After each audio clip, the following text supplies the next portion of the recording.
Corner কিকের একটা footage আছে, জি এটা নিশ্চয়ই দেখেছেন।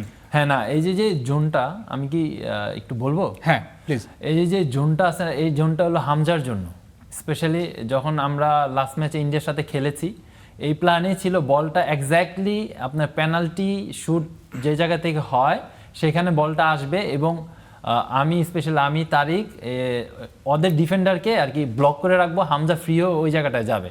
কিন্তু এটা হামজার জন্য প্ল্যান। এই জায়গায় আপনার শাকিলা তপু চলে এসেছিল। আসলে পরবর্তীতে দেখা গেছে যে আসলে হামজা একটু রাগ হয়েছিল ওর প্রতি, কারণ এটা হামজার প্লেস। সেইখানে সে কিন্তু অলরেডি তাকে ফ্রি পজিশনে নিয়ে আসছিল হামজা। তো আসলে এই জায়গায় একটা সুযোগ আমরা মানে একটা ভালো সুযোগ হামজা তৈরি করেছিল।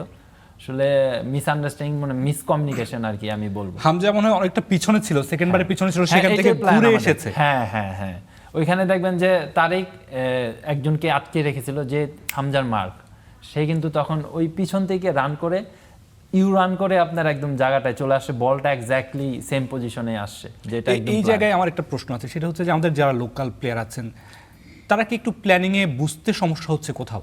না আসলে এটা খুব ডিটেল, আমাদের যে সেট পিস কোচ ডেভিড, সে একদম ডিটেলে আমাদের সবাইকে স্পেসিফিক আসলে কি করণীয়, কি করতে হবে এগুলো আমাদেরকে সবসময় বুঝিয়ে দেয় এবং ভিডিও সেশন করে।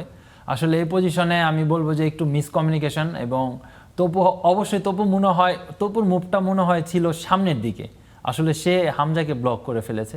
তপু যদি সামনের দিকে আসতো, তপুর সামনে যে প্লেয়ারটা ও আবার তপুকে ফলো করতো, হামজা আরো ফ্রি হয়ে যেত, যেটা আমার মনে হয় এই প্ল্যানেই ছিল। কিন্তু সে মুভটা না করে একদম একটা মানে ওই যে জটলা, আমরা হয়তো আরো একটা বাইসাইকেল কিক দেখতে পারতাম হামজার কাছ থেকে, সেই চেষ্টাটাই সম্ভবত করেছিলেন হামজা চৌধুরী।